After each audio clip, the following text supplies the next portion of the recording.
honroso encargo de entrevistar para el archivo de la imagen y la palabra al señor expresidente constitucional de la República y senador vitalicio, don Fernando Belaúnde Terry. Esta es una mañana calurosa de enero, estamos en su casa, en su departamento de San Isidro, en su poblado escritorio, por ejemplo con su diploma de la Universidad de Texas donde he estudiado. Si el tiempo nos alcanza hablaremos también de ello, y yo tengo que comenzar disparándole preguntas. Entonces yo le quiero hacer esta consideración al señor presidente. Usted nació, señor presidente, en 1912 en el gobierno bajo el gobierno de don Augusto Billinghurst. Estamos a la fecha de don Guillermo Billinghurst, perdón. Estamos a la fecha en 1992, en el segundo año del gobierno de Fujimori. Hemos tenido, en lo que va de su existencia, tramos finales de la República Aristocrática, oncenio, tercer militarismo, gobiernos de facto, restauraciones democráticas, el APRE en el poder. ¿Cuál diría usted, cuál piensa usted que es el rumbo de la historia del Perú cuando estamos a punto de cerrar el siglo XX? Yo pienso que en este mundo cada vez más internacionalizado, el Perú tercamente, pero sabiamente a mi juicio, debe tratar de reencontrarse. Son pocos los países en la tierra que tienen una originalidad. Alguien ha dicho, hay que volver al origen. Eso no significa copiar el origen, repetir el origen, sino inspirarse en la facultad creativa que ese origen ha demostrado. De manera que en un mundo uniforme, yo pienso que el Perú debe mantener su identidad. Esto parecerá chauvinista, parecerá vanidoso, pero es mi profunda convicción. Los vinos, por ejemplo, se parecen.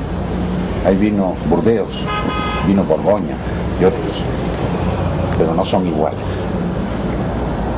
El peruano tiene que tener ese sabor propio, esa identidad que después de todo nos ha colocado en las páginas de la historia de la civilización, en su horizonte remoto y fascinante. ¿Usted diría, siendo el Perú un país que pudiéramos llamar confuso, y en este año del encuentro de las culturas, o el que vamos a festejar los 500 años del descubrimiento de América, usted diría que el Perú tiene como tal proceso histórico o como tal nación una identidad? Efectivamente, claro que la tenemos todos los países del hemisferio, pero de manera marcada México y lo que hoy son naciones centroamericanas y la región andina. Evidentemente, donde hay un mensaje que ha perdurado y que es perdurable es en México y el Perú, pero la diferencia es que el mensaje del Perú tiene un contenido social y humano más profundo. Yo reconozco el valor del mensaje mexicano, especialmente en aspectos plásticos, artísticos, de muy especial brillo, pero la unidad imperial se obtuvo en el Perú y fue unidad más por convicción que por dominio militar. Y sobre todo del Perú salió un gran mensaje, que es mi punto de apoyo en política: la hermandad. Ese mensaje remoto del Perú ancestral, ¿cómo se compatibiliza con nuestra herencia española? Bueno, nuestra herencia española nos trajo, en primer lugar, la evangelización y el idioma, aportes sumamente valiosos. Creó el mestizaje, que es la realidad del Perú, mestizaje racial, artístico, arquitectónico, literario, y nosotros hemos agregado otro mestizaje del que se había hablado muy poco, el mestizaje de la economía. Esto hace sonreír a algunos economistas, pero está muy adentrado en la realidad del Perú. ¿Qué cosa es la minca? ¿Qué cosa es la cooperación popular? Hoy en boga, en el gobierno modernista de Salinas de Gortari en México. ¿Cuál es su principal programa? El programa Solidaridad Social, que está basado en la idea de la cooperación popular. Usted mismo, señor presidente, ha sido o es protagonista de nuestra historia, en primera fila. Usted nos ha gobernado primero entre 1963 y 1968 y más tarde entre 1980 y 1985. Me permite una pregunta de filosofía y de historia. ¿Piensa usted que el hombre gobierna la circunstancia o que las circunstancias gobiernan al hombre? Pienso que ambos factores son muy importantes. Es como en los toros. No hay que mirar solamente al torero, hay que ver qué ganadería está toreando, qué condiciones tiene el toro. Pero evidentemente la personalidad del gobernante tiene mucho que ver en lo que ocurre. Hay un frecuente error en creer que los hombres tienen facultades para hacer milagros. La historia desmiente este error. Nadie hace milagros.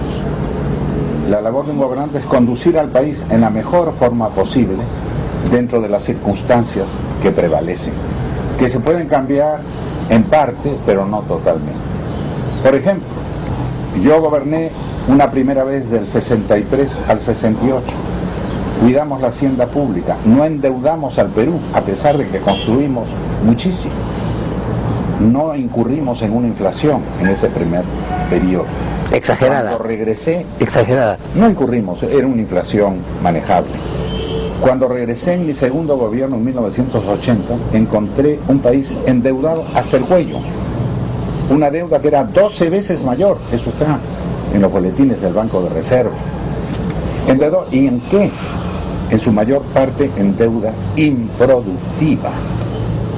Es decir, deuda en gran parte de equipamiento militar, que no rinde dividendos, claro que da seguridad a la República, no lo niego, pero que causa... Deuda para el puro consumo también. Así es.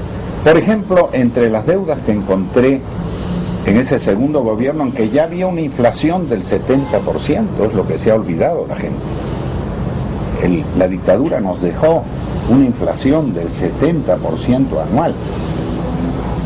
En ese momento, la única deuda que yo recuerdo como muy productiva es la que se refiere a la construcción del oleoducto, aunque ese oleoducto fue muy oneroso.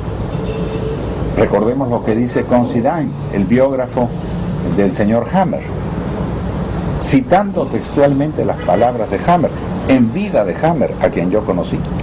Considine dice que el gobierno de facto nos favoreció, arreglando la cuestión legal de que firmas extranjeras no podían explotar petróleo en los 50 kilómetros de la frontera, por un lado.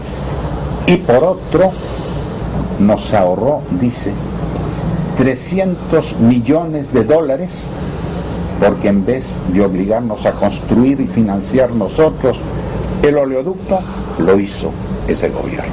Así es. Esta cita se ha olvidado. A veces se recuerda y nadie quiere reproducirla.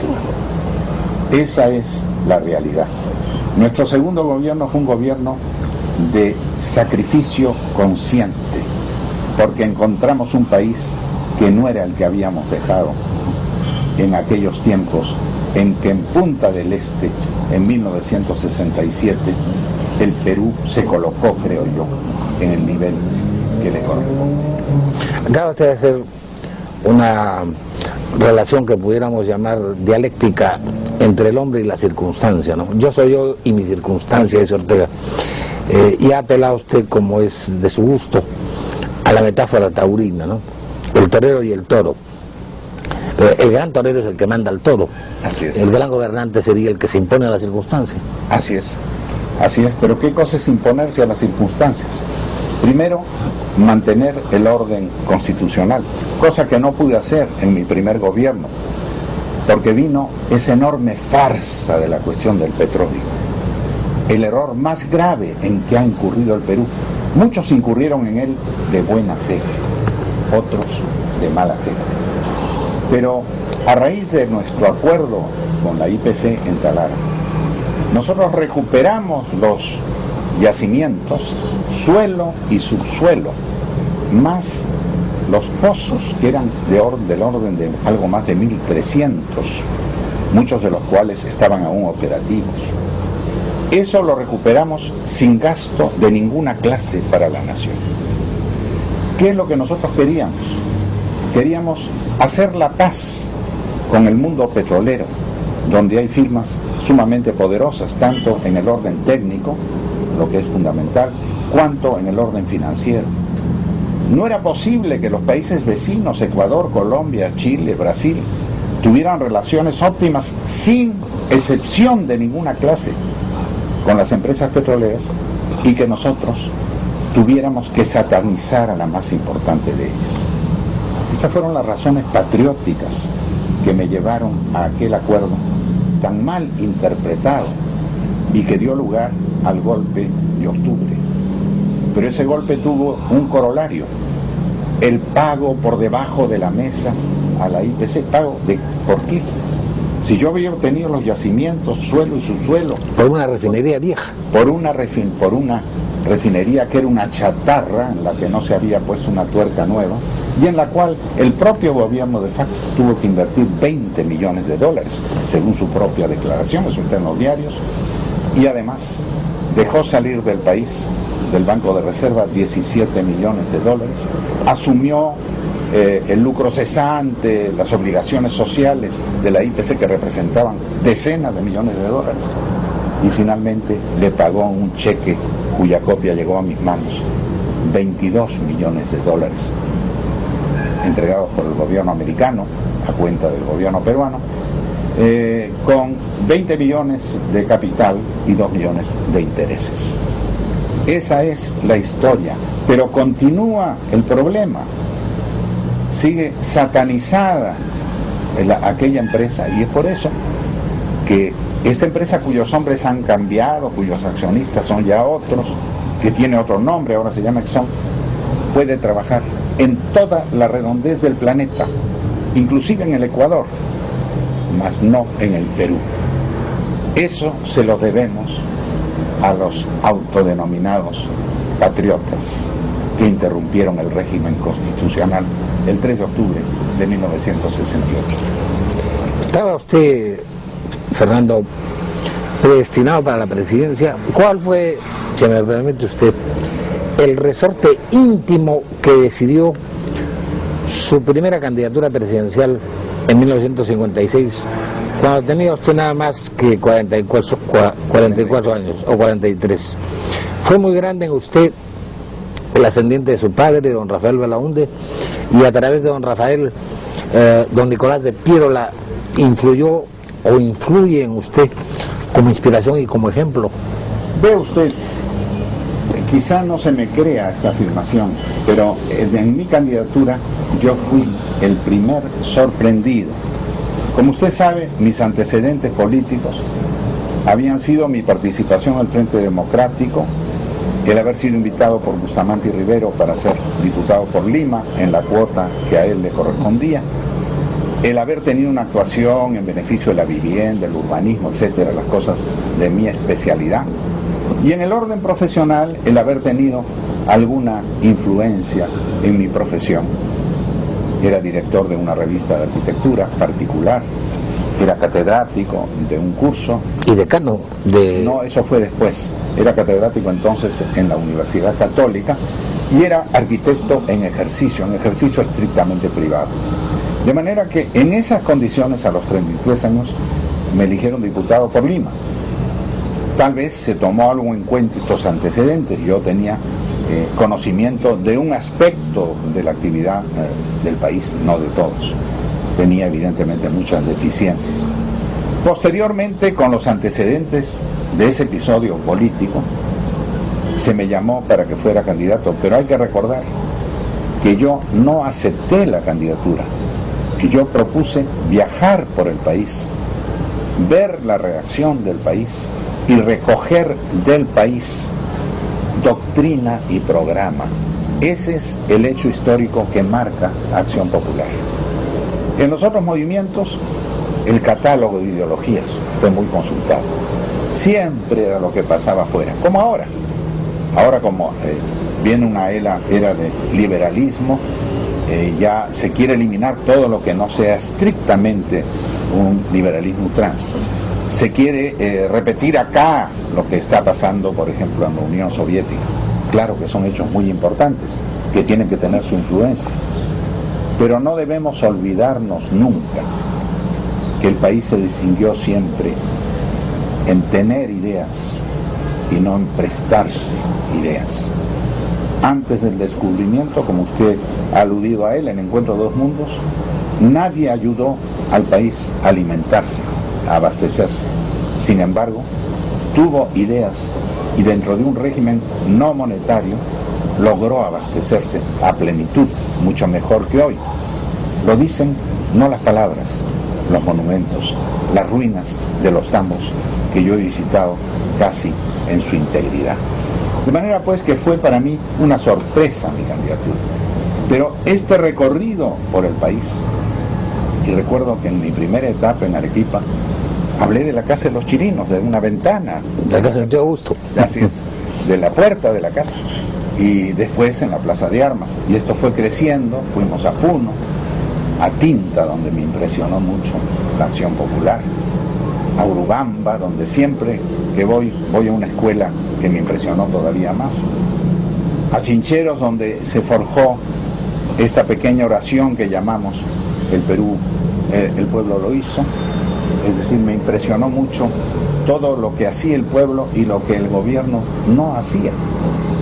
Entonces se fue forjando un movimiento que era receptivo al mensaje telúrico y humano del país. No impusimos nada. Esa es, en síntesis, nuestra labor. Si de mí se dice algo en el futuro, seguramente se van a decir muchas injusticias y quizá algunas exageraciones y tal vez algunas alabanzas. Que se diga que no impusimos nada, que fuimos al pueblo a buscar su mensaje. Pero en el orden hogareño, evidentemente yo soy un producto, malo o bueno, no sé, de la escuela hogareña. Mi padre era un maestro, mi madre era una mujer de enorme sensibilidad intelectual, escritora eximia, sus cartas, las recuerdo, las releo con gran emoción, mientras que las de mi padre eran muy concisas, muy directas. Él era muy realista, era un hombre de mucha visión de la realidad del Perú. Y entonces, como él era un maestro, fuimos formados en el hogar. ¿Cómo podría yo dominar el castellano si no hubiera sido por estos maestros? Si yo salí de Lima antes de cumplir los 12 años. Se fue su familia a Francia. Y después en los Estados Por el Unidos. destierro de don Rafael. Ahora bien, entre las enseñanzas de mi padre, que se referían mucho a la historia republicana, había muchas cuestiones familiares. Por ejemplo, nuestra vinculación a la que usted ha aludido con Vivanco y con Castilla, ambos casados con tías de mi padre. Entonces, en la familia había este conflicto de dos líderes rivales que se disputaban. Pero lo podían conjugar. Lo conjugaron con mucha inclinación hacia Castilla. Entonces toda esa época, y más atrás la época de la independencia... Vivanco era casado con doña Cipriana de la Torre. Cipriana de la Torre, y Castilla por con el lado paterno de mi padre. Y con doña Francisca Descansé por el lado materno de mi padre. Ahora, en cuanto a la independencia, la actuación de Luna Pizarro, con quien estamos emparentados, Margarita de la Torre de Luna Pizarro es una de nuestras antepasadas. Es decir, somos descendientes de un hermano de Luna Pizarro. Eso nos enseñó mucho sobre la emancipación y el no sometimiento pleno a los caprichos de Bolívar. Había muchas genialidades de Bolívar, pero también algunos caprichos y algunos excesos que afectaban un poco la dignidad del Perú. Por tal vez en algunos momentos de euforia, de protesta o de dificultad, él se excedió en lo que dijo del Perú. Luna Pizarro representa una línea de resistencia peruana y liberal frente a Bolívar. Así es. Posteriormente, la elección republicana fundamental fue a través de Piérola. Claro que Piérola es una inspiración, no lo niego, pero también es un gran hombre y su circunstancia que no es la actual. La de Piérola fue un momento dramático. La guerra tuvo un impacto inmenso, fue un desastre nacional que él no promovió. Recordemos que él muy discretamente, muy sagazmente desde Chile, colocaba al Perú como árbitro entre Bolivia y Chile, en un manifiesto notable que todos han olvidado. Él proponía que el Perú fuera árbitro porque el árbitro no puede ser beligerante. Entonces habría salvado al Perú del desastre. Pero no obstante este antecedente, se hizo cargo del país cuando ya el Huáscar se había perdido. Cornejo dice en el cementerio, se hizo cargo cuando ya se había hundido la mitad de la nave, refiriéndose al Perú. Y después vino toda su campaña de rebeldía, su campaña revolucionaria, hasta culminar en el 95 y en el que fue una verdadera coalición y en ese gobierno netamente institucional. Evidentemente hay mucho de enseñanza en todo esto, pero las circunstancias distintas. Ya no son los tiempos románticos en que el gesto de un hombre lo cambia todo. Pero a propósito de gesto, yo me he permitido decir alguna vez que usted, como Piérola, cultiva la estética del gesto. Piérola, por ejemplo, cuando rechaza en Pacocha a los 2 navíos británicos a bordo del Huáscar, y usted cuando exige y obtiene bandera en mano que su candidatura sea inscrita por el Jurado Nacional de Elecciones, que la había rechazado. Bueno, hay que salvar abismos, ¿no? Hay mutatis mutandis. Estoy hablando de la estética del gesto. Hacer paralelos que serían demasiado audaces de mi parte, de ninguna manera. Pero evidentemente, con los tiempos modernos hay algo de eso, hay algo de protesta. En la vida de él hubo mucha protesta y finalmente triunfó. En la mía, en otra circunstancia, ¿no?, en que no hubo el drama de la guerra, por ejemplo, ni una revolución que costó tanto como la del 95, tuve oportunidades de tener que rebelarme. Y en esto, tal vez, ojalá, haya habido alguna inspiración de aquel a quien llamaron el Gran Califa. Yo heredé la admiración por Piérola. Nací cuando su vida se extinguía, como usted bien lo recuerda, en el gobierno de Billinghurst. Entiendo que mi padre alguna vez me llevó donde él, porque vivían en la misma calle. Mi padre era un pierolista fanático que vivía en la calle del Milagro, a media cuadra de Milagro. De manera que tengo ese honor y en cada circunstancia difícil del gobierno siempre he encontrado una frase de Piérola aplicable. Como por ejemplo, abstenerse es obrar. Abstenerse es obrar eficazmente, que fue lo que hicimos en la Constitución, ¿no? Enseguida, cuando había que tomar medidas duras, hay compasiones crueles, son aquellas que se tiene con la culpa, relajando su sanción. Es una explicación elegante de cómo en el gobierno a veces hay el deber, existe el deber de tomar medidas de seguridad pública, sin alterar, desde luego, las normas constitucionales democráticas. Yo debo a Piérola mucha enseñanza a través de mi padre, que fue en realidad mi maestro de primaria, de media, de la universidad y de la vida. Y a su vez el discípulo amado de Piérola, el joven discípulo amado de Piérola. Así es, él fue comensal en la mesa muy austera de Piérola en la calle del Milagro. Da gusto pasar por esa casa tan pobre.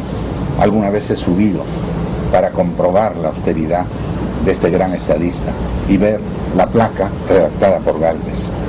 Aquí vivía Piérola, aquí venía el pueblo.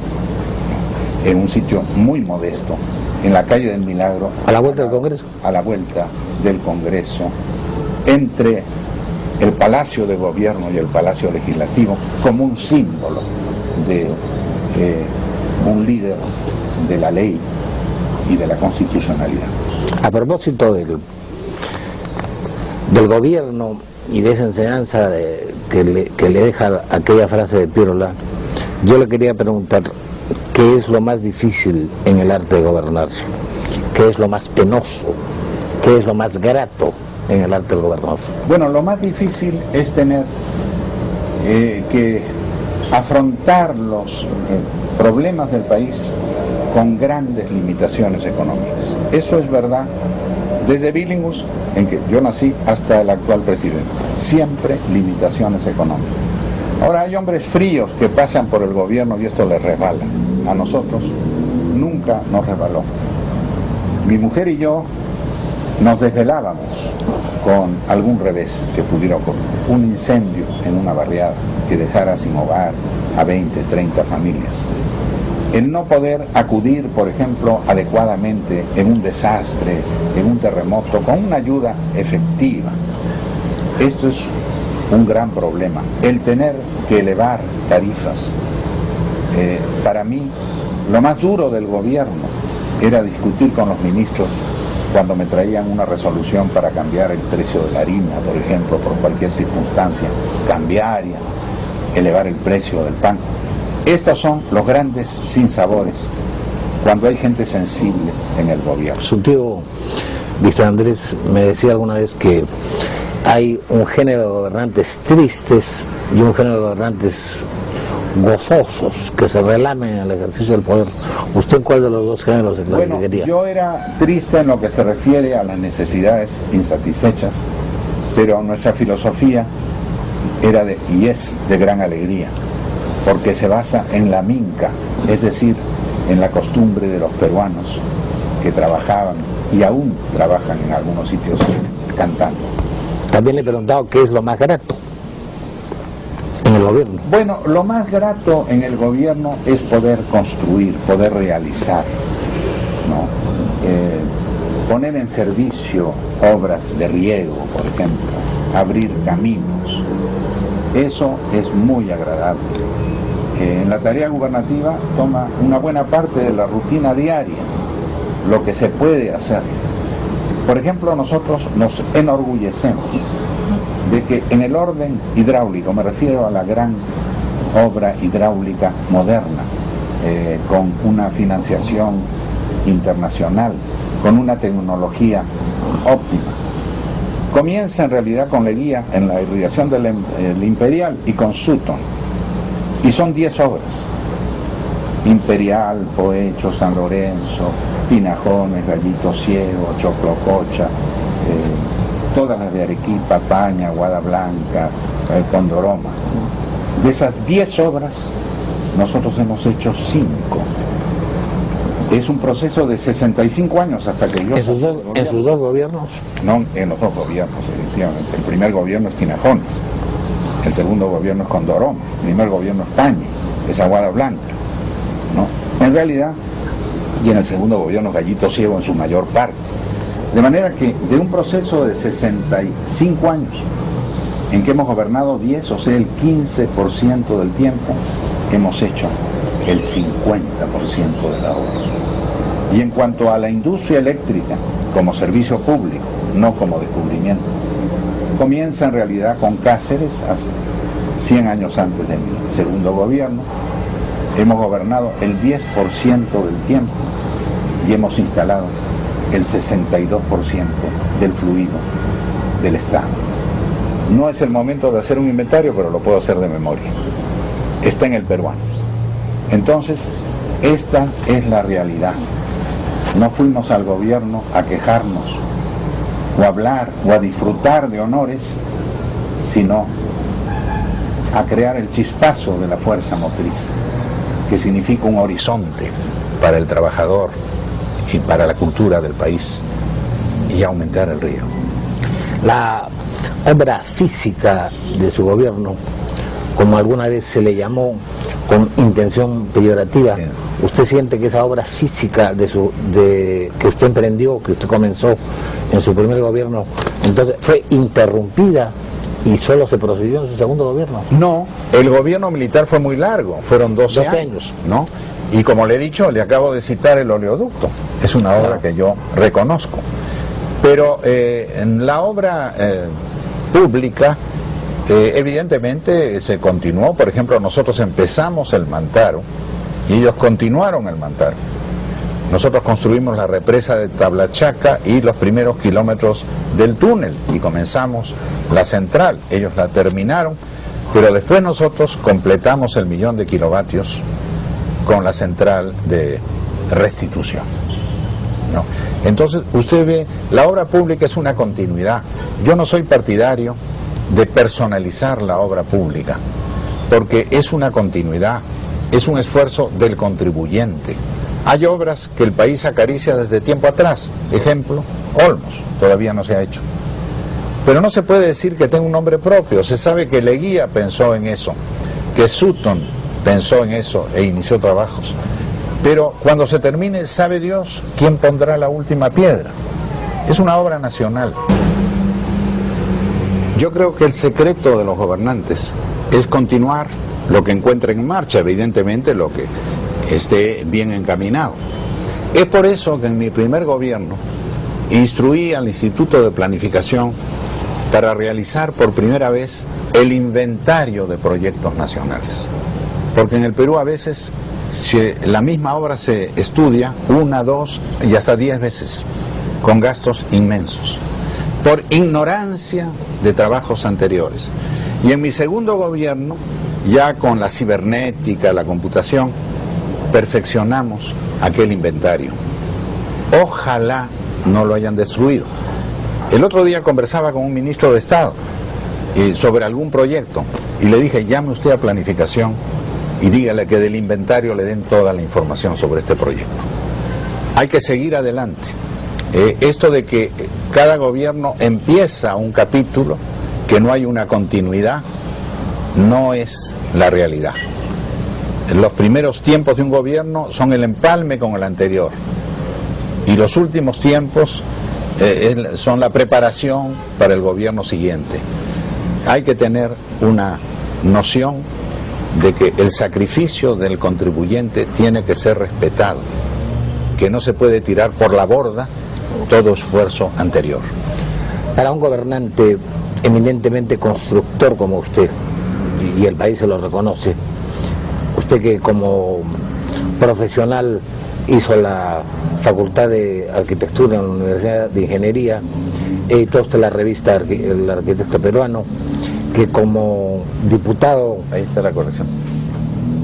Inició usted la Corporación de Vivienda y las grandes unidades vecinales.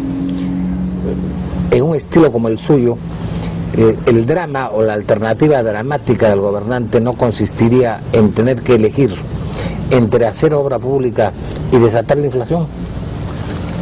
No, de ninguna manera, porque la obra pública puede ser onerosa o puede ser productiva, debe ser productiva, ¿no? La obra pública productiva puede crear una situación transitoria, en cierta manera difícil, pero a la larga tonifica la economía del país. Y yo creo que paralizar la obra pública significa desaprovechar lo más valioso que tenemos, los brazos. No hay peor derroche que el mantener los brazos cruzados de los trabajadores. Me refiero, por ejemplo, a la industria de la construcción. Son cientos de miles preparados. Si algo sabemos en el Perú es construir.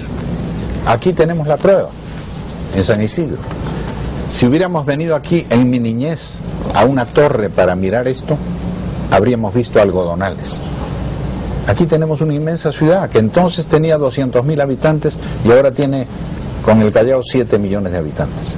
Entonces, si algo puede hacer el peruano es construir. A veces construye mal por falta de recursos económicos, pero aquí hay una industria constructora preparada que está desaprovechada. Que no me digan a mí que se tonifica la economía nacional manteniendo cruzados los brazos vigorosos de nuestros constructores. Cambiando de tema, permítame de preguntar, ¿cómo fue su relación personal y política con Víctor Raúl Ayala Torre, el jefe y fundador de la APRA, quien compitió con usted como candidato presidencial en las elecciones de 1962 y nuevamente en las de 1963? Bueno, yo diría que fue cordial. Yo estaba en el país, estaba fuera del país, estudiando y comencé a trabajar en México y no regresé al país hasta el año 36. Es decir, llegué al Perú después de esos encuentros entre el APRA y el sanchezerrismo y la Unión Revolucionaria, esto que alguien ha llamado año de la barbarie, la revolución de Trujillo, los fusilamientos, las represalias, las persecuciones. Toda mi generación, todos los hombres que hoy tienen lo que yo tengo, 79 años, tuvieron que banderizarse, eran apristas o antiapristas cuando yo llegué. Y yo era una persona ajena a todo esto, un arquitecto joven, empeñado en una tarea un poco, no diré ajena, porque en todo hay alguna vinculación con la política, pero sí lejana de la política militante. Entonces estaba limpio de rencores. Esto me permitió actuar en el Frente Democrático a partir del año 43. Primero hubo un comité en Arequipa, que usted recordará, presidida don Manuel J. Bustamante, que era muy amigo mío, a pesar de la diferencia de edad, teníamos mucha vinculación. Yo fui su cicerone en París, era muy amigo de mi padre, e inmediatamente se hizo en Lima el Comité Nacional que presidió don José Gálvez, y en el cual los secretarios éramos Enrique Damer Helguera, Jorge Luis Recabarren, un abogado, el doctor Camé, y yo. Es decir, eran 4 secretarios. Así lo quiso don José. No quiso una directiva elaborada, sino él, un hombre muy maduro y muy conocedor del país, y todos los demás jóvenes. Esa fue mi iniciación política. Entonces yo fui, en parte, en una posición modesta, gestor del Frente. Claro que muy inspirado por mi padre, que por otro lado apoyó decididamente al Frente. Don Rafael pudo ser el candidato del Frente. Así es. Creo que fue hasta propuesto formalmente por el mariscal Benavides. Se hablaba de él, no exactamente por el mariscal, pero se conversó de él, y se dice que en la decisión entre el doctor José Luis Bustamante y mi padre, Bustamante era algo más joven que mi padre, Aya de la Torre inclinó la balanza a favor de Bustamante y Rivero. Sin embargo, mi padre siguió trabajando con toda decisión y, como usted recordará, actuó en los primeros 2 gabinetes. Fue presidente del Consejo, y ministro de Gobierno. Así es. De manera que esa fue la razón por la cual yo tuve contacto con Aya. Pero no era un contacto de un partidario, sino de un ciudadano que reconocía en Aya sus calidades intelectuales evidentes, su espíritu de lucha evidente, su austeridad también evidente, y a quien trataba con el debido respeto por la diferencia notable de años que había entre los dos.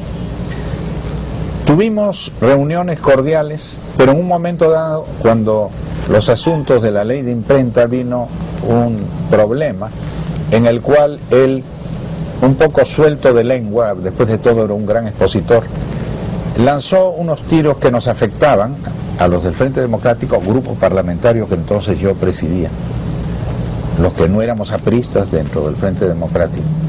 Y entonces yo tuve que contestar en una carta. Una célebre carta abierta. Abierta, efectivamente. Desde entonces ya se midieron las distancias y tuve 2 o 3 problemas. Por ejemplo, un día fui partidario, cuando el crimen graña, de que el aprismo llamara al ministro del Interior, el general Odría, para que diera un informe. Recibí toda clase de obstáculos. El propio Aya presidía la reunión. ¿Pero usted lo llamó? No, yo fui a la reunión. Pero bueno, ese fue el resultado final.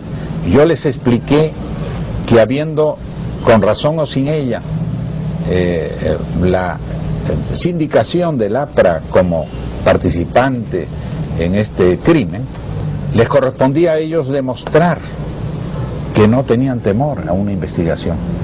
Y como había habido ciertas circunstancias policiales, creí oportuno que llamaran al nuevo ministro, que era un hombre delgado en esa época y algo inexperto. Sin embargo, vino y Sánchez y León de Vivero lo asesoraron en esa tarde. construyeron a su adversario. Le soplaban, creo. Así es. Usted lo Bueno, interpelaba. eso es un hecho histórico, yo lo interpelé, y el único voto en contra de la confianza fue el mío. Los de la Unión Parlamentaria, que eran adversos, se retiraron con el doctor Dulanto. Entonces yo me quedé solo, y el único voto en contra fue el mío. A partir de ese momento no funcionó más con quórum el Congreso, y Odría comenzó, basado en este punto de apoyo, comenzó su labor revolucionaria, hasta que culminó en el golpe del 27 de octubre. Del 48. Yo sobre eso le quería hacer esta pregunta. Sin embargo, no, y después de haber incurrido en excesos tan grandes como declarar a Haya indigno de la nacionalidad, ellos se reconciliaron. ¿Para qué? Para combatirme a mí. No, y resultó que alguna vez dijeron, ¿cuál es el mejor amigo del APRA? El general Odría. No sé si usted ha conocido esto, pero eso fue suficiente para que ya nuestras trayectorias se fueran alejando cada vez más. Yo quería hacer una pregunta de tipo más histórico que político. El gobierno del doctor Bustamante Rivero, elegido en una proporción de 2-1 con ventaja sobre el mariscal Ureta, sí, con el apoyo del partido aprista, con gente tan ilustre como su padre en la presidencia del Consejo, a los 3 años ese gobierno cae. Así es. Como resultado de un pronunciamiento en Arequipa, de un cuartelazo. Así es. Para ese fenómeno histórico. Ve usted, la explicación la daba mi padre, a quien recuerdo yo con emoción, porque esto le costó muchas críticas. Él le decía al presidente, y lo decía en los círculos políticos, el momento que el gobierno rompa con el Parlamento, con el cual ha sido elegido, el gobierno cae. Eso es lo que pasó. Esta es una lección que hoy día podría tener alguna actualidad. Ese divorcio es muy grave para es funesto. Funesto. En este caso fue funesto para los dos.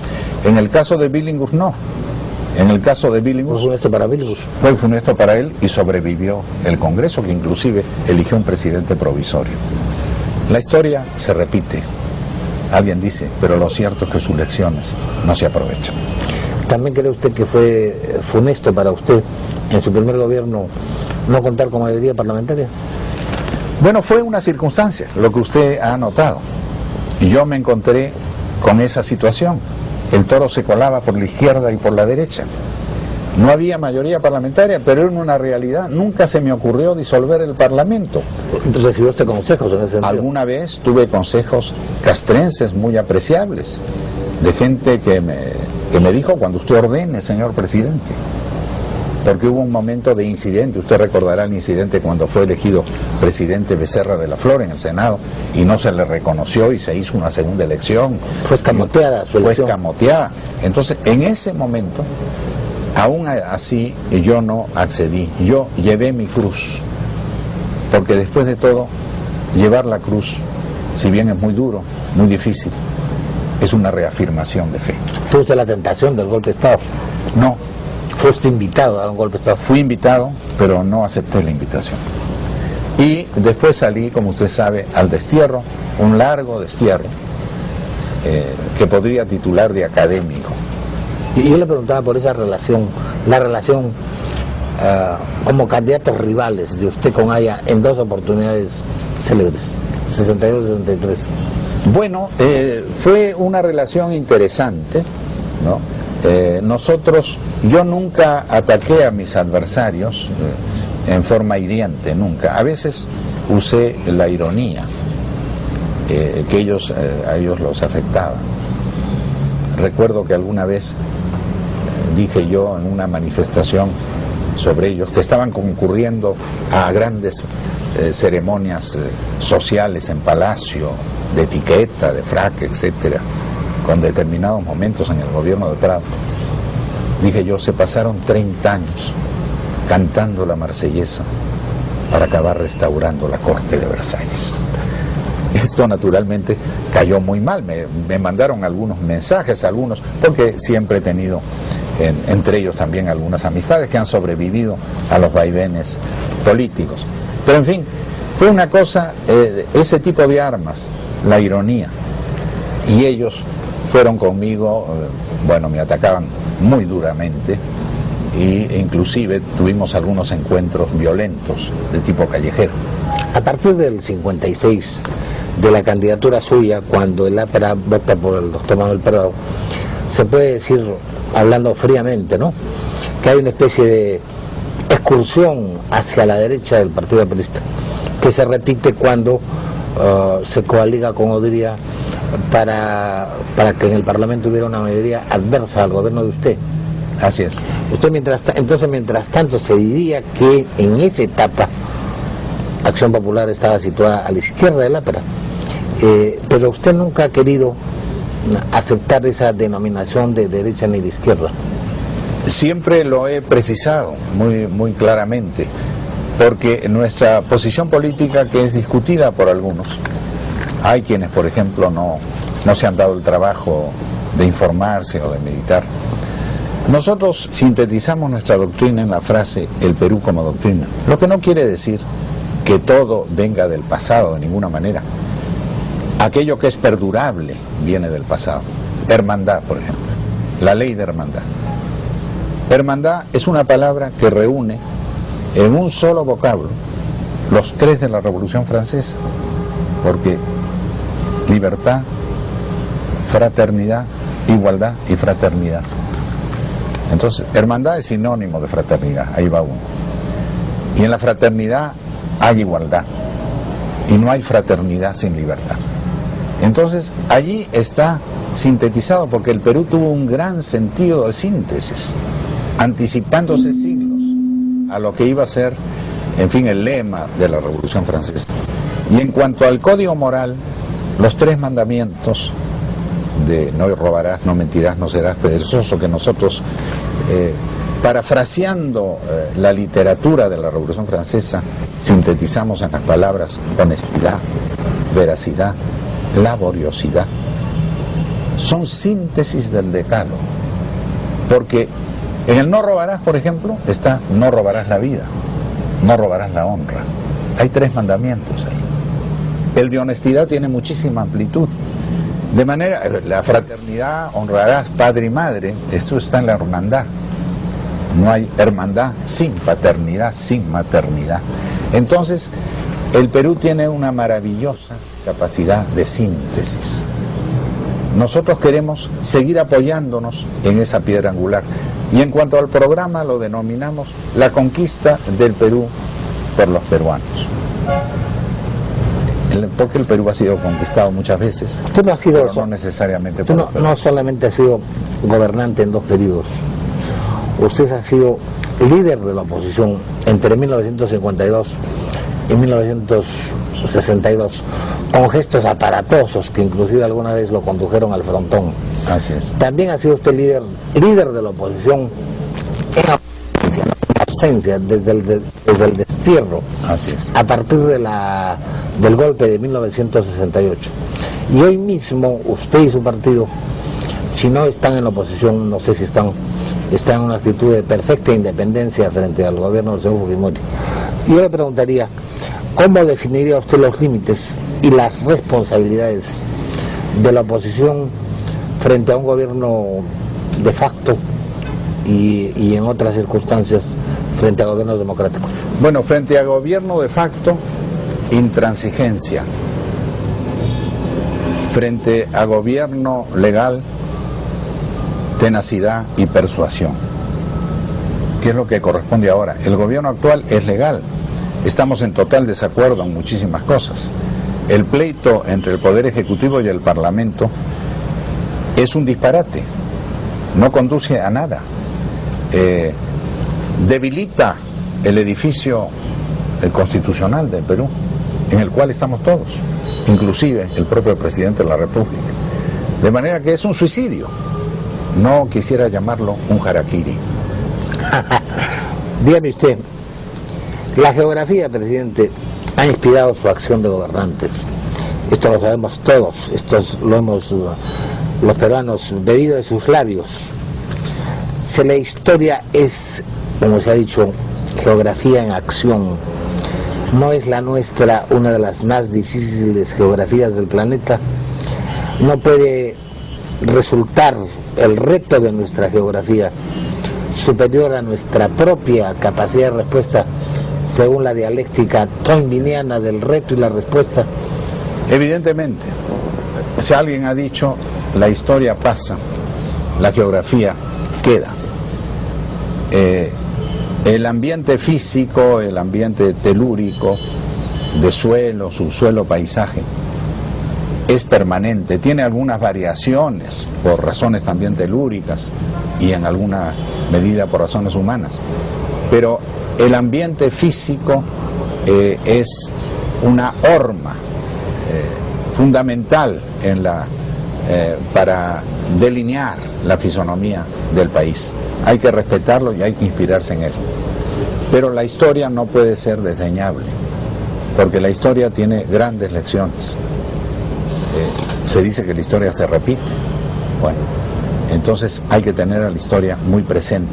Las circunstancias cambian, pero para gobernar el Perú hay que hacerlo teniendo muy a la mano toda la historia. Usted es historiador y lo sabe bien. Además, usted tiene la virtud de hacer historia al alcance de todos.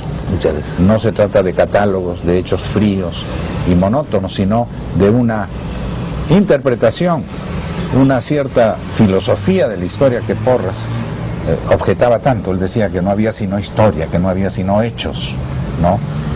Y no había filosofía en la historia. Pero yo creo que sí hay que...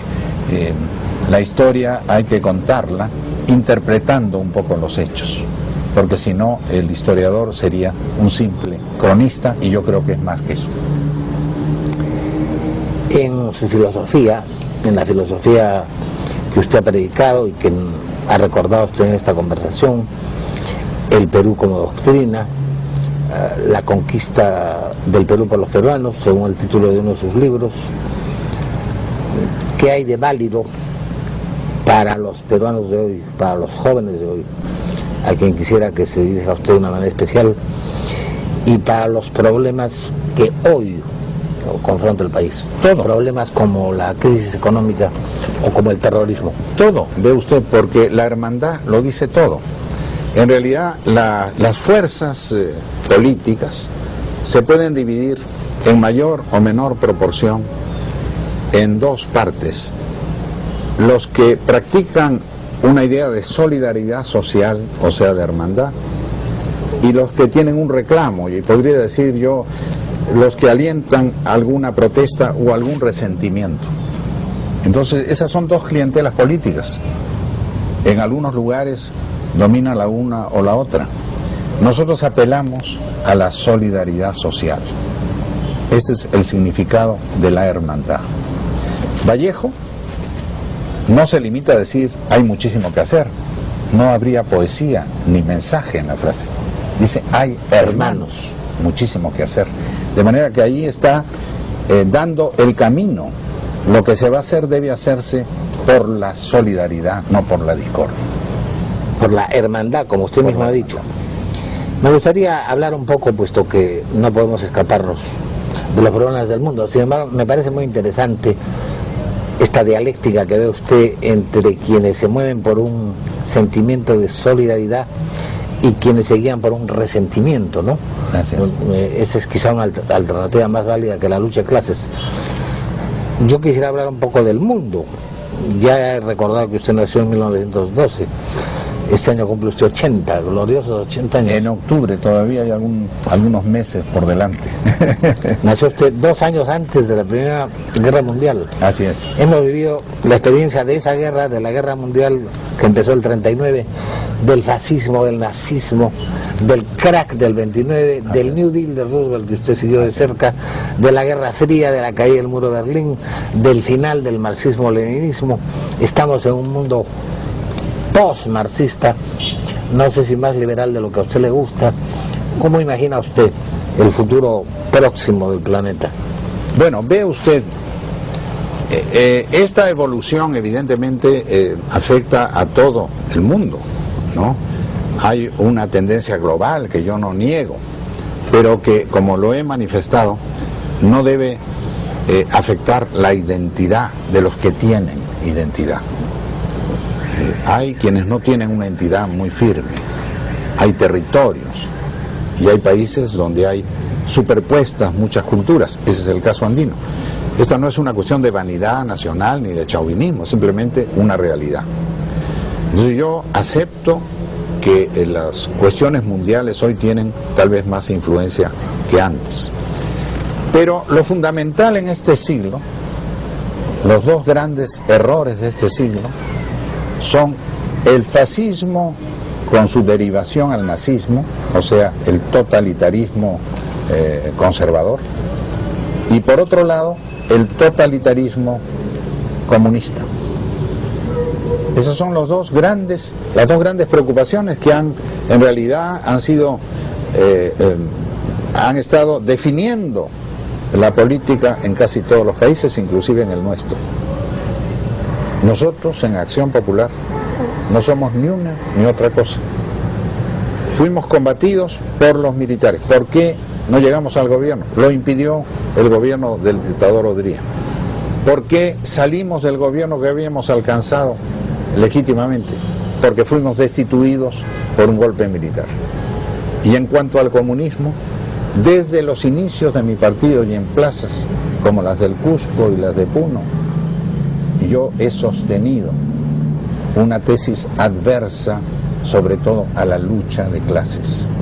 Y he predicado la hermandad, no con derecho de autor, sino con algún derecho de herencia. He predicado esa ley cuando predominaba la idea de la lucha de clases. De manera que en estas dos dramas nos complace no haber tenido responsabilidad en ni uno ni otro, lo que creo que nos da un derecho de supervivencia y de futuro. Usted se ha referido a dos fenómenos, el fascismo de Mussolini, que se convierte en el nazismo de Hitler, y que son convencionalmente el totalitarismo de derecha, y que quedan liquidados con la victoria de las democracias. Así es. en 1945, incluyendo curiosamente entre las democracias a la Unión Soviética. Y se ha referido usted al segundo fenómeno, muy parecido, dicho de paso, ¿no? El totalitarismo comunista, que ha quedado liquidado, si le ponemos una fecha, en 1989, cuando cae el muro de Berlín, a punto que ya no hay Unión Soviética, ya no existe la Unión Soviética. En cierto modo, el mundo ha perdido su equilibrio. Y de otro lado, si ya no hay contradicción con la ideología comunista, ¿cómo ve usted, cómo va a evolucionar el mundo? ¿Qué equilibrios va a buscar? ¿O vamos a aceptar la tesis de este escritor nipoamericano que porque ha terminado el marxismo termina la historia? No, la historia, eso lo va a desmentir el tiempo muy pronto. Y yo pienso que en la victoria de las democracias, el que estuviese incluida la Unión Soviética se debe a una razón de estrategia. Churchill dijo, cuando le enrostraron su pacto con la Unión Soviética, yo hago un pacto con el diablo si salvo Inglaterra. Entonces ahí está descrita la situación real.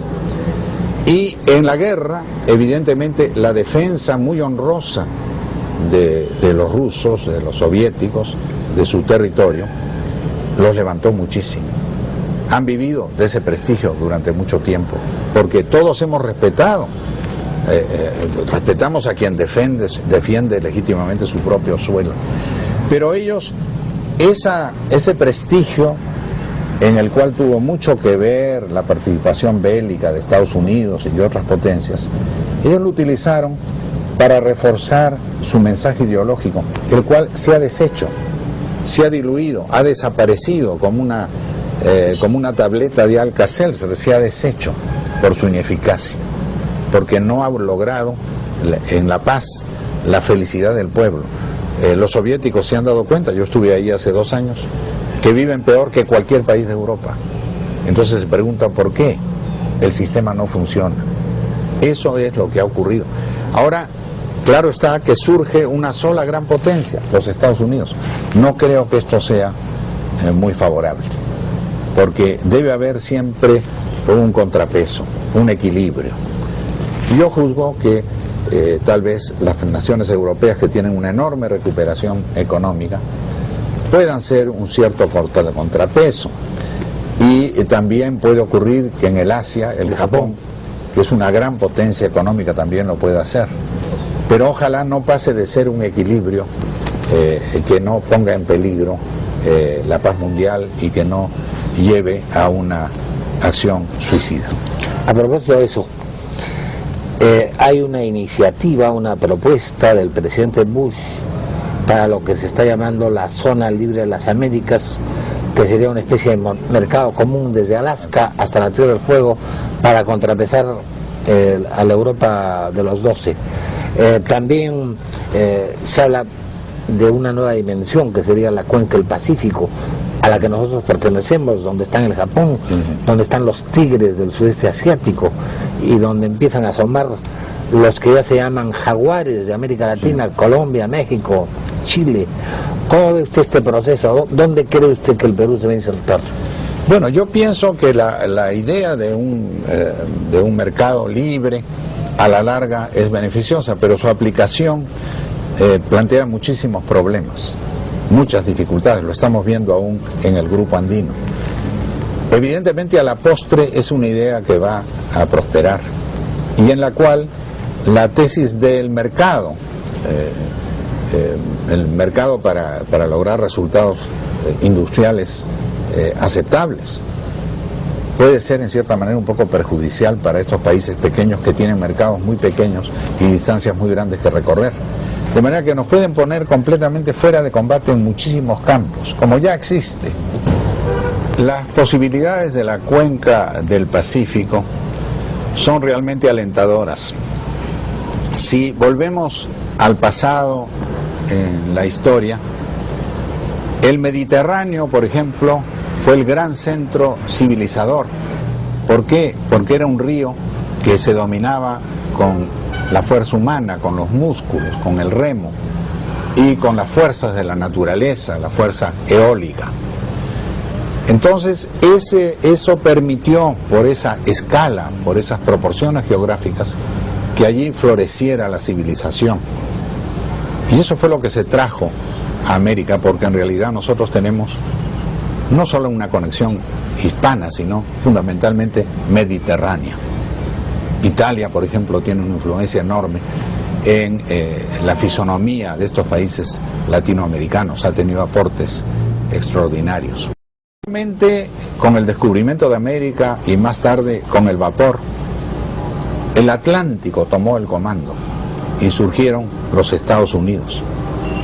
Completada esa tarea, evidentemente se abría el horizonte de un océano más grande que solo podía ser dominado desde el aire.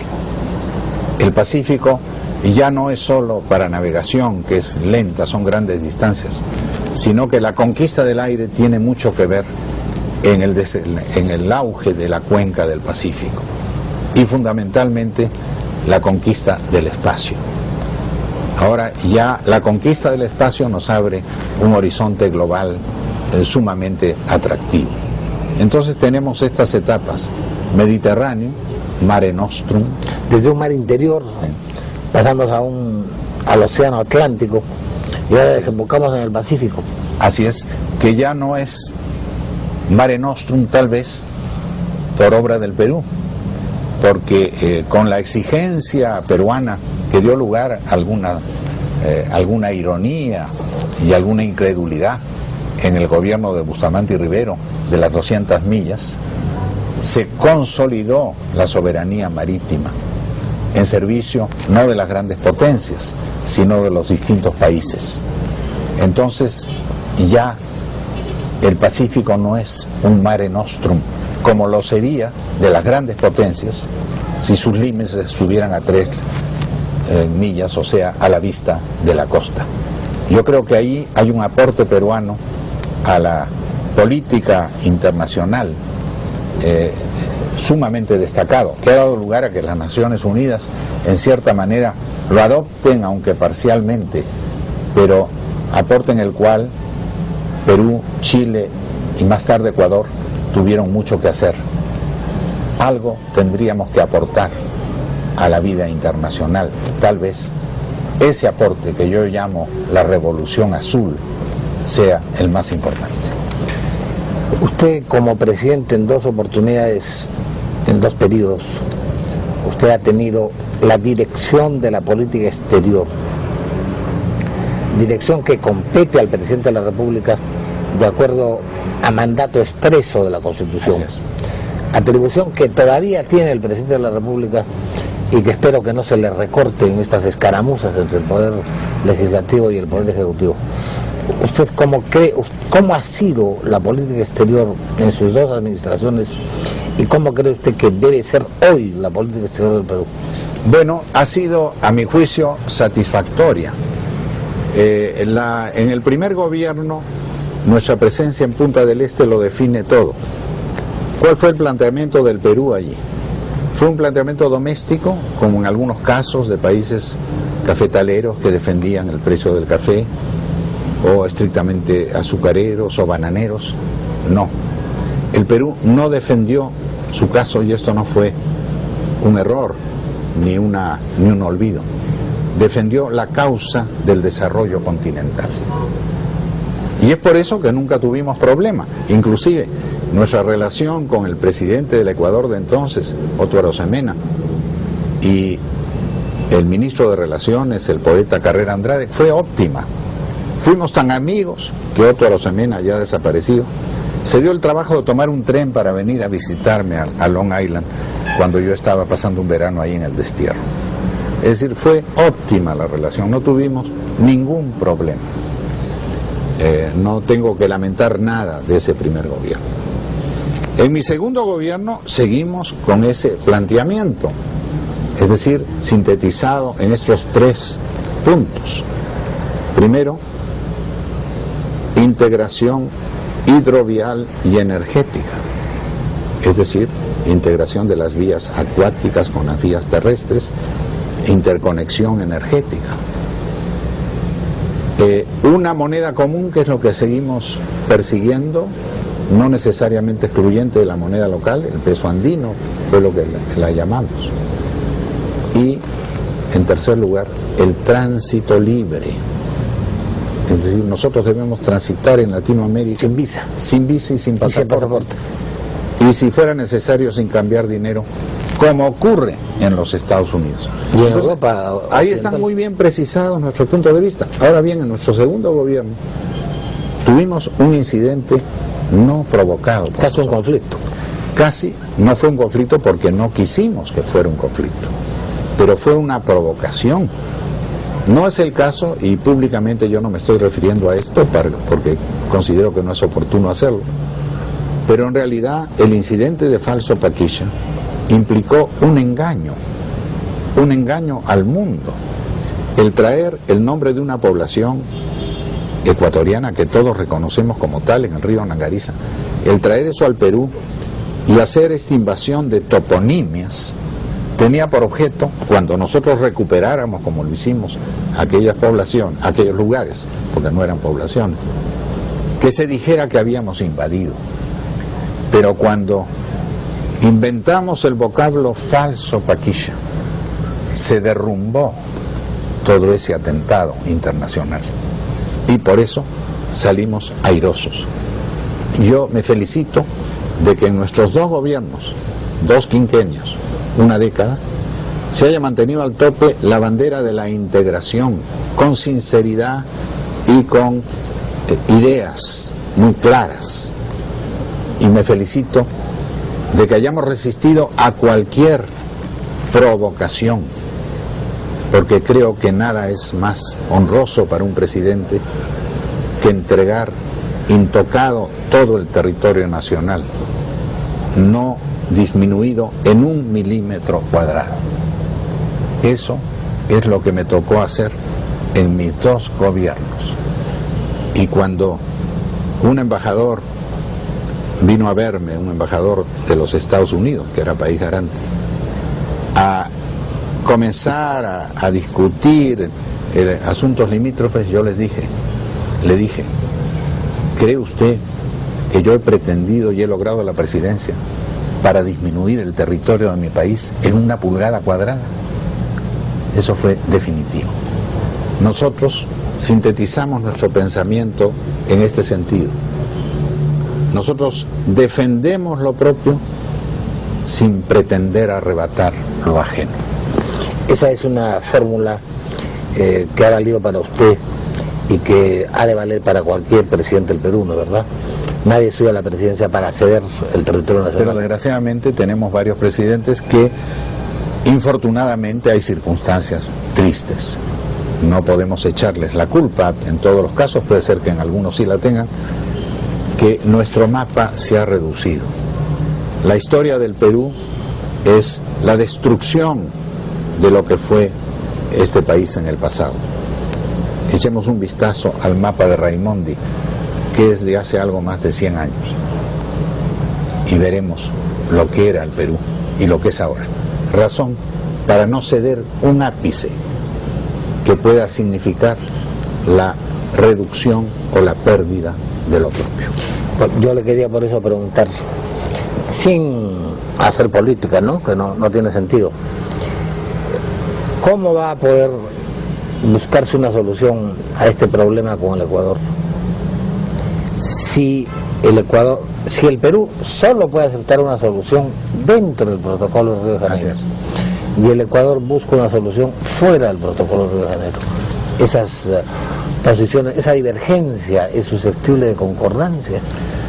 Bueno, es susceptible de rectificación, porque la vida internacional no puede regirse por intereses menudos de política interna, por plataformas de momentos electorales.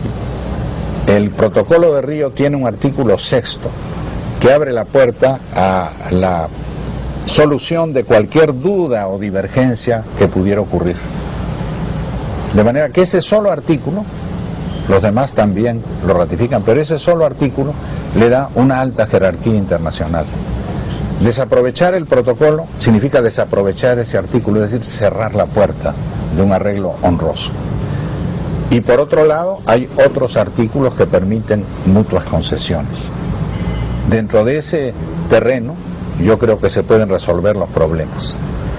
Me parece que ya se han dado pasos sumamente generosos y cordiales en lo que atañe al Perú y también al Ecuador, que ha dado un recibimiento cordial al presidente de la República. No soy de los que quieran poner piedras en el camino, por eso explica mi discreción en estos asuntos y el haber actuado solamente en sesión secreta en el Senado para no poner ningún obstáculo en el camino. Pero deseo fervientemente al presidente Fujimori que pueda decir como yo, que recibió un territorio y lo integró, lo reintegró, lo devolvió al país sin pérdida ni merma de ninguna clase. Hay otros temas de política exterior, como por ejemplo el grupo andino, a cuya lentitud y a cuyas dificultades se ha referido usted de paso, como por ejemplo las facilidades, la zona franca que vamos a dar a Bolivia en estos días frente a Hilo, en la bahía de Hilo, una de las más hermosas de la costa peruana, como por ejemplo la aproximación al Pacífico que justamente a través de la carretera hasta Hilo pueden tener el Brasil o pueda tener la propia Argentina, como por ejemplo lo poco que falta para terminar de cumplir el Tratado del 29 con Chile. ¿Cómo ve usted todos esos problemas? ¿Cuáles cree usted, en su condición de expresidente, habiendo tenido la responsabilidad de nuestra política exterior, cuáles deben ser las directivas de esa política? Bueno, las directivas fundamentalmente cumplir la Constitución, que dice, y usted la conoce mejor que yo, el territorio es inviolable.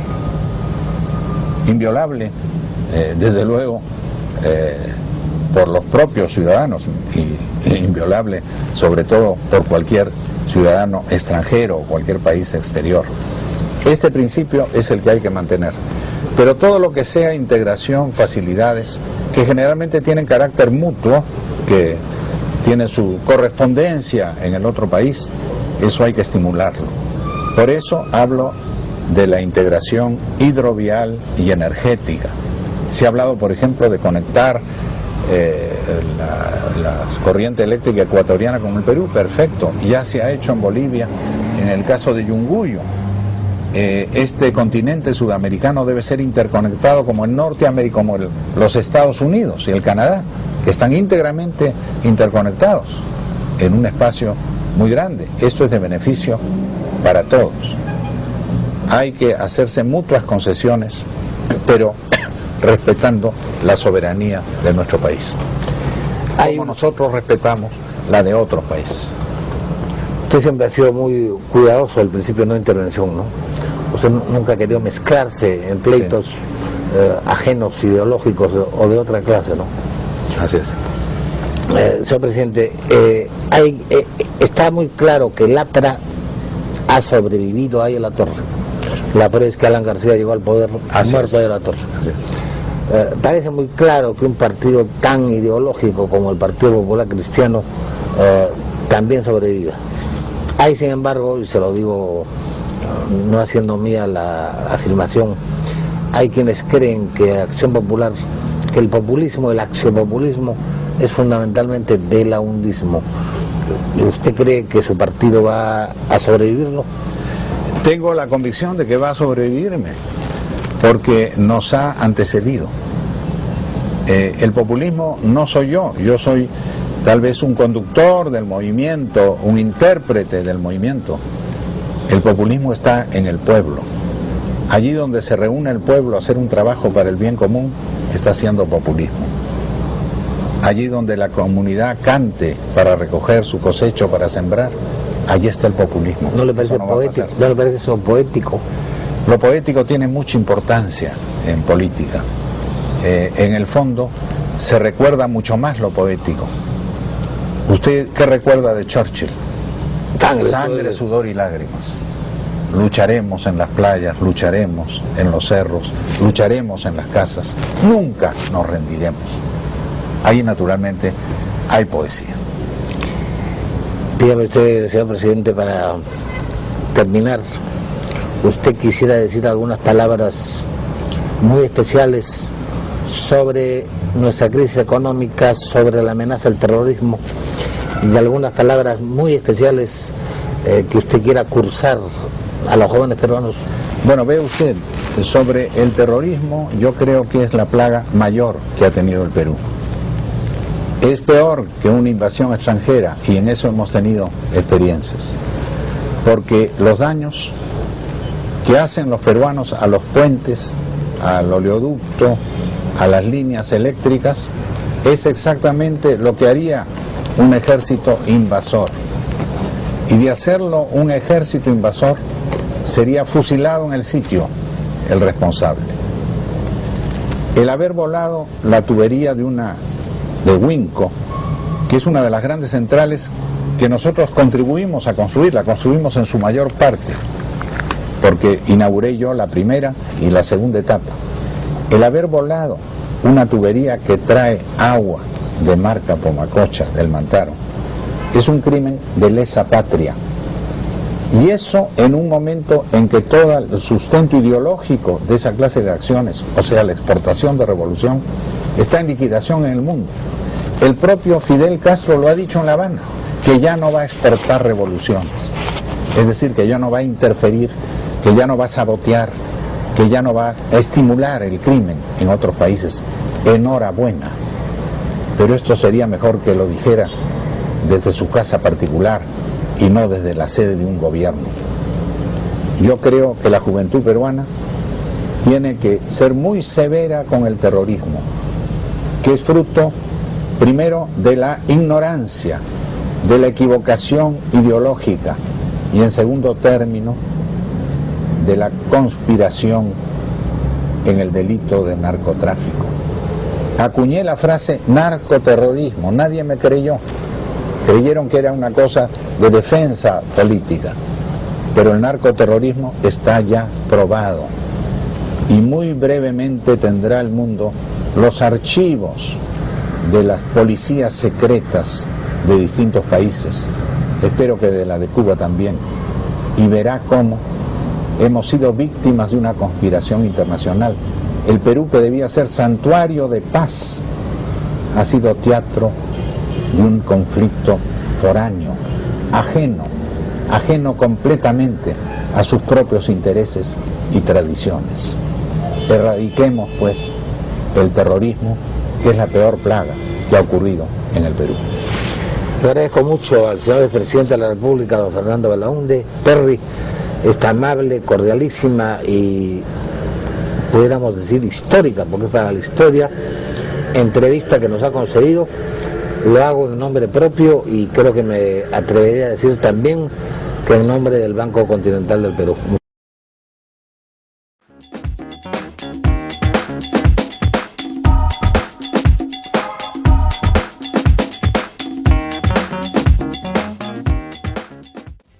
Somos Noticias Skynet, un medio de comunicación orientado a la evolución humana.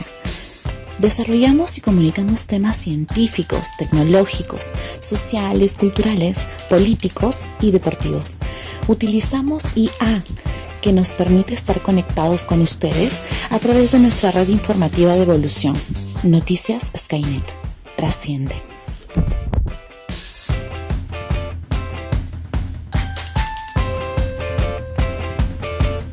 Visita nuestra página web y redes sociales. Recuerda, dar me gusta y comparte.